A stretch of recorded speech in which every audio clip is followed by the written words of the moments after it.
আজি আমাৰ এই বিশেষ প্ৰতিবেদনৰ দ্বাৰা জানি লওক কুকুৰে কামুৰিলে কি সাৱধানতা অৱলম্বন কৰিব লাগে।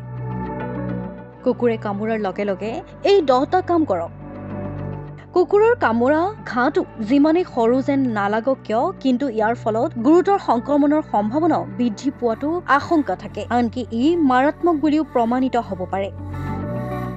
যদি আপোনাক কুকুৰে কামুৰিছে তেন্তে ঘাঁটো চাবোনেৰে ধুই কুহুমীয়া পানীত 5 পৰা 10 মিনিট সময় ৰাখিব লাগে।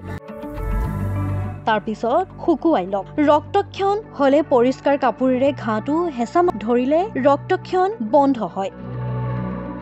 ডেটল বা চেভলনৰ দৰে এণ্টিছেপ্টিক দ্ৰৱণেৰে ঘাঁ ভালদৰে পৰিষ্কাৰ কৰি লওক। তাৰ পিছত ঘৰত থাকিলে বিটাডিন মলম প্ৰয়োগ কৰক। ইয়াৰ পিছত ঘাঁটো পৰিষ্কাৰ কৰি বেণ্ডেজেৰে বান্ধি লওক, কিন্তু যিমান পাৰে ঘাঁটো ধুবলৈ চেষ্টা কৰিব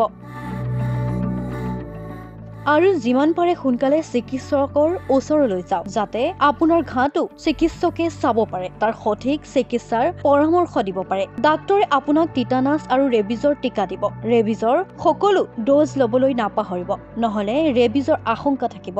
আৰু আপুনি যিমান সোনকালে কুকুৰে কামোৰাৰ পাছত আপুনি যিমান সোনকালে পাৰে সিমান সোনকালে টিটানাছ ল'বলৈ যত্ন কৰিব। ঘাঁৰ গভীৰতাৰ ওপৰত নিৰ্ভৰ কৰি আপোনাৰ চিকিৎসকে ঘাঁৰ বাবে এণ্টিবায়টিকো দিব পাৰে।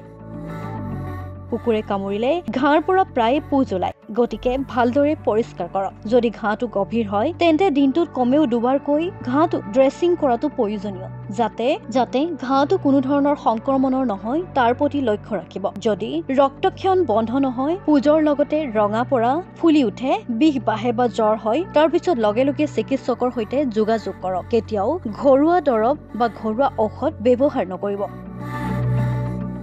যিমান পাৰে চিকিৎসকৰ সহায় লওক। আজি আমাৰ এই বিশেষ প্ৰতিবেদনৰ দ্বাৰা জানি লওক কুকুৰে কামুৰিলে কি সাৱধানতা অৱলম্বন কৰিব লাগে। কুকুৰে কামোৰাৰ লগে লগে এই 10টা কাম কৰক। কুকুৰৰ কামোৰা ঘাঁটো যিমানেই সৰু যেন নালাগক কিয়, কিন্তু ইয়াৰ ফলত গুৰুতৰ সংক্ৰমণৰ সম্ভাৱনাও বৃদ্ধি পোৱাটো আশংকা থাকে, আনকি ই মাৰাত্মক বুলিও প্ৰমাণিত হ'ব পাৰে। যদি আপোনাক কুকুৰে কামুৰিছে তেন্তে ঘাঁটো চাবোনেৰে ধুই কুহুমীয়া পানীত 5 পৰা 10 মিনিট সময় ৰাখিব লাগে। তাৰ পিছত শুকুৱাই লওক। ৰক্তক্ষৰণ হলে পৰিষ্কাৰ কাপোৰেৰে ঘাঁটো হেঁচা ধৰিলে ৰক্তক্ষৰণ বন্ধ হয়। ডেটল বা চেভলনৰ দৰে এণ্টিছেপ্টিক দ্ৰৱণেৰে ঘাঁ ভালদৰে পৰিষ্কাৰ কৰি লওক। তাৰ পিছত ঘৰত থাকিলে বিটাডিন মলম প্ৰয়োগ কৰক। ইয়াৰ পিছত ঘাঁটো পৰিষ্কাৰ কৰি বেণ্ডেজেৰে বান্ধি লওক, কিন্তু যিমান পাৰে ঘাঁটো ধুবলৈ চেষ্টা কৰিব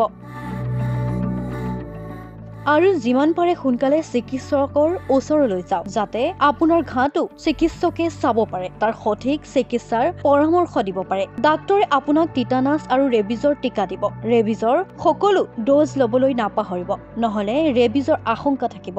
আৰু আপুনি যিমান সোনকালে কুকুৰে কামোৰাৰ পাছত আপুনি যিমান সোনকালে পাৰে সিমান সোনকালে টিটানাছ ল'বলৈ যত্ন কৰিব।